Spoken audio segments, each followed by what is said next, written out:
My friends, it is not only good, it's fucking amazing to be back in the Czech Republic again, and I fucking mean it. It's...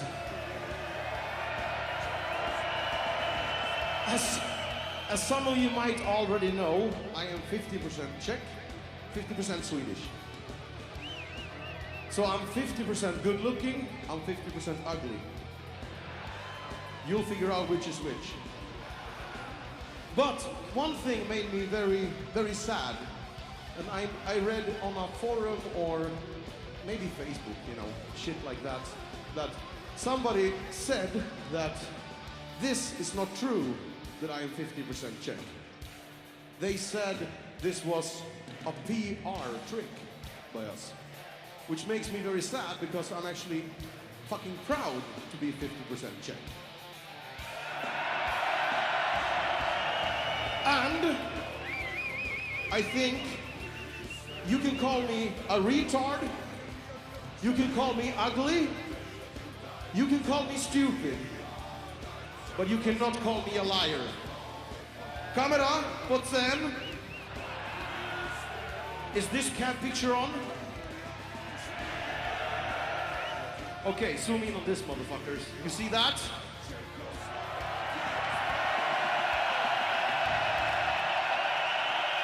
That's a passport from Czech Republic.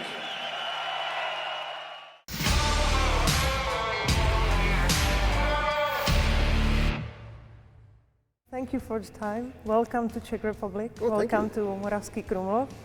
What do you think about it? Extremely impressive.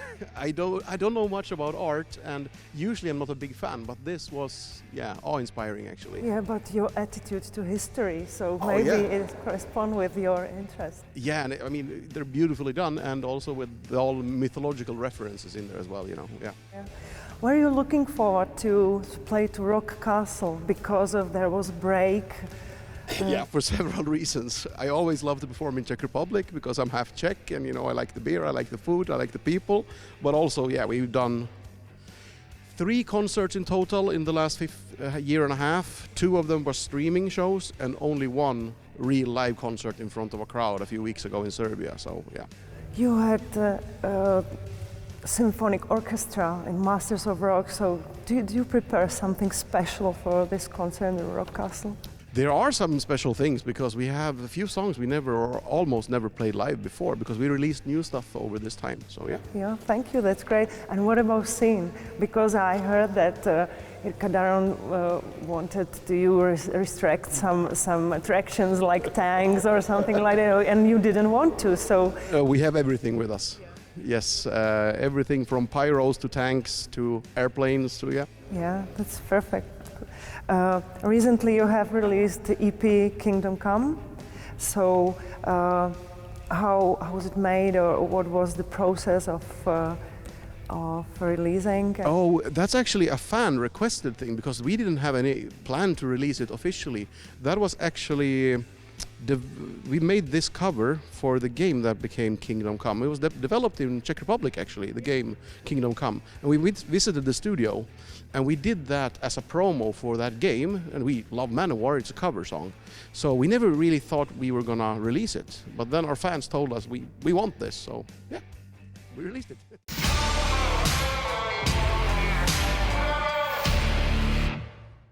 For all of us waiting, your kingdom will come.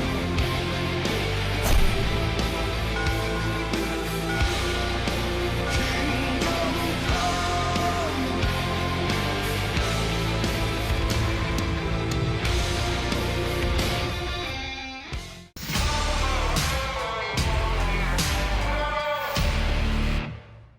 How did you make the music? How do you compose the music? Like in studio, or you work online? Never online. I've tried a few times, but it's always tricky. So I prefer to either sit alone or with, let's say, Chris or Tommy, guitar players, and sit and compose. We can start with sometimes synthesizers, drums, or, well, guitars, depending on the mood. But usually we do the music first and then the lyrics second or at the same time. Mm-hmm. I read on website that your EP is sold out in vinyl. Oh, yes. So that's great. Yes. And what about the media? What do you think about it? What about your attitude to new media? And what about vinyl? If you compare it, it's like your, I love vinyl. Close to your heart, for example? Yeah, I love vinyl because of we spend a lot of time on beautiful artwork, and you could easily read inside the vinyl all the info, the lyrics to the songs. And me as a kid, I remember I was so into who was playing the guitar solo, who wrote that song, and that is so much better on vinyl. But that being said, I really like modern technology. You know, I do realize that me liking vinyl, it's a nostalgic thing, you know, because it's beautiful, yes, and it's a cool thing. But for me, I mean, obviously when I'm touring, all of my music is right here. And that is so much better than touring back in the days when you had to have an extra bag for your music and your books. Yeah. Special category is your lyrics. You are inspired by wars and all these things. What about the inspiration for Kingdom Come? Well, it's a cover of a Manowar song. So in that case, it was the game that was going to be released, and I think it was in Prague actually. It was developed, the studio.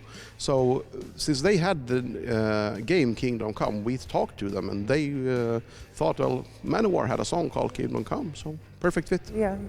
And your inspiration, you are inspired by world wars. So why do you think this era is so interesting? I think there are so many fantastic histories in our past. So I mean, why make up new ones? So many, sacrifices and stories are being forgotten, and I think it's a shame, actually. Yeah. You have a history channel, Sabaton History channel. Can you talk a few words about it? Yeah, it's a free channel on YouTube, Sabaton History channel, and let's say if our music is like a song is 3 to 5 minutes, and we have only this much time to tell the story of a battle.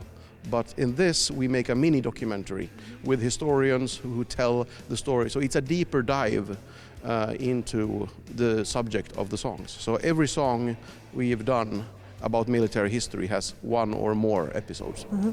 And when you create it, so what audience do you think of? Who is it for?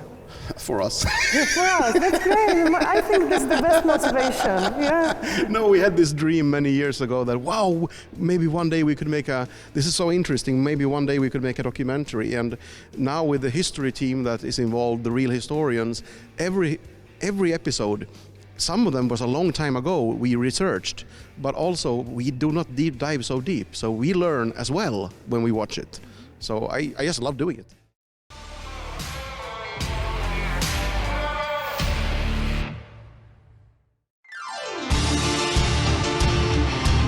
I'm Indy Nidell.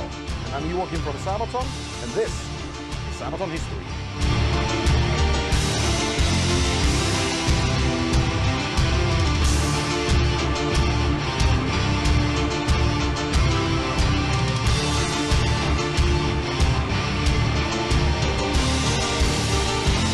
Historical background For one Sabaton song a week. starting February 7th.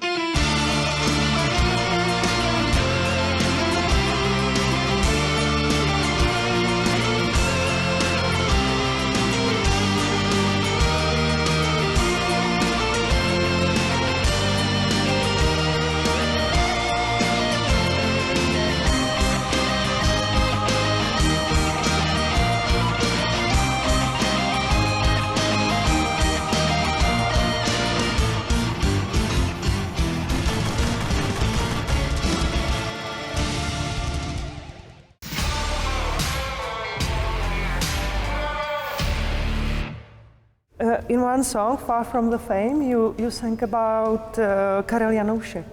How did you find the person, historical person?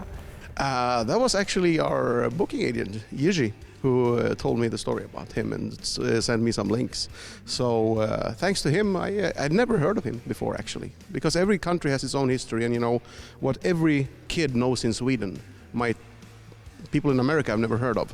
And it's the same, that's the beautiful thing about history, because whenever we meet fans, maybe we don't want to talk about double kick drums or whatever, what's happening on stage, but we can connect through history, because if we are in Brazil, for example, every kid in Brazil, even if they're not even experts in history, or even if they're only amateurs, they will know stuff we don't know about their history. Yeah, that's great.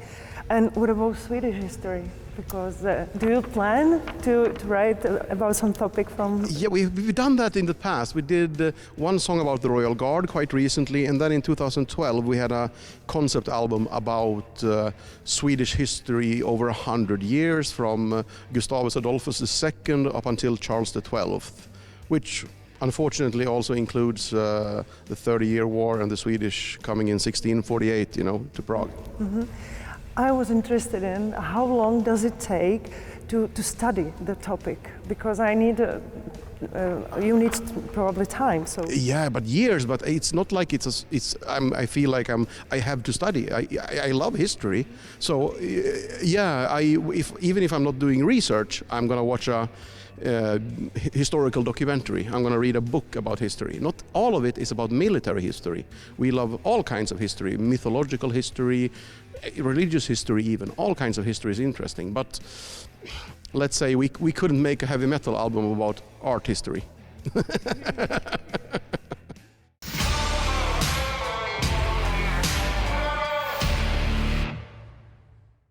So I think now is a time where we sing a song about a hero.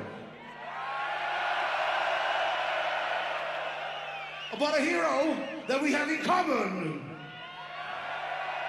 I think it's time we sing about Karel Janošek. Far from the fame!